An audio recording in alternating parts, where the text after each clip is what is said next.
জুলাই গণ আন্দোলনের মুখে ভারতে পালিয়ে যান শেখ হাসিনা। দেশটিতে অবস্থান করে তখন থেকেই নানা বিতর্কিত বক্তব্য দিয়ে আসছেন ক্ষমতা হারানো সাবেক এই প্রধানমন্ত্রী। এই ধারাবাহিকতায় 5 ফেব্রুয়ারি বাংলাদেশের ছাত্র সমাজের উদ্দেশ্যে বক্তব্য রাখার ঘোষণা দেন তিনি। এমন ঘোষণার পরেই শেখ হাসিনাও ভারতকে নিয়ে কঠোর বার্তা দেন বৈষম্য বিরোধী ছাত্র আন্দোলনের আহ্বায়ক হাসনাত আব্দুল্লাহ। বিস্তারিত জানাচ্ছেন শেখ ফরিদ। বাংলাদেশের ছাত্র সমাজের উদ্দেশ্যে 5 ফেব্রুয়ারি রাত 9টায় লাইভে কথা বলবেন সাবেক প্রধানমন্ত্রী শেখ হাসিনা। তবে ভারতে অবস্থানকালে শেখ হাসিনা ও মোদী সরকার নিয়ে কঠোর বার্তা দেন বৈষম্য বিরোধী ছাত্র আন্দোলনের আহ্বায়ক হাসনাত আব্দুল্লাহ।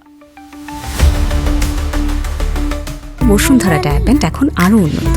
এই হট এয়ার থ্রো টপশিট দ্রুত শোষণ করে সোনামণিকে দেয় কোমল অনুভূতি। 4 ফেব্রুয়ারি সামাজিক মাধ্যম ফেসবুকে নিজের ভেরিফাইড আইডিতে দেওয়া এক স্ট্যাটাসে এই বার্তা দেন তিনি।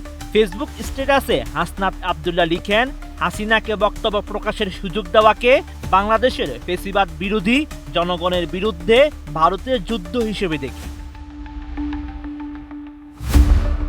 এছাড়াও বৈষম্য বিরোধী ছাত্র আন্দোলনের ভেরিফাইড ফেসবুক পেজ থেকে দেওয়া আরেক স্ট্যাটাসে বলা হয়, যেসব মিডিয়া হাসিনার বার্তা প্রচারের দুঃসাহসিকতা দেখাবে তাদেরকে আমরা জাতীয় দালাল হিসেবে চিহ্নিত করব।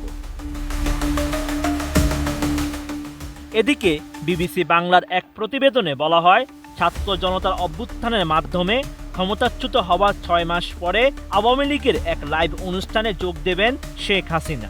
আওয়ামী লীগের ভেরিফাইড ফেসবুক পেজ থেকে পোস্ট দিয়ে বলা হয়েছে, 6 ফেব্রুয়ারি রাত 9টায় দায় মুক্তি শিরোনামে এক লাইভ অনুষ্ঠানে যুক্ত হয়ে নেতাকর্মীদের দুঃখ দুর্দশার কথা শুনবেন শেখ হাসিনা।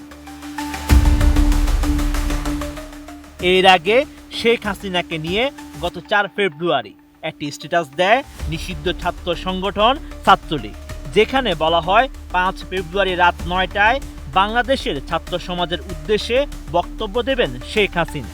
তবে এমন ঘোষণা দেওয়ার পরেই নিষিদ্ধ এই ছাত্র সংগঠনটির ফেসবুক পেজ উধাও হয়ে যায়। Sheikh Farid, ATN news.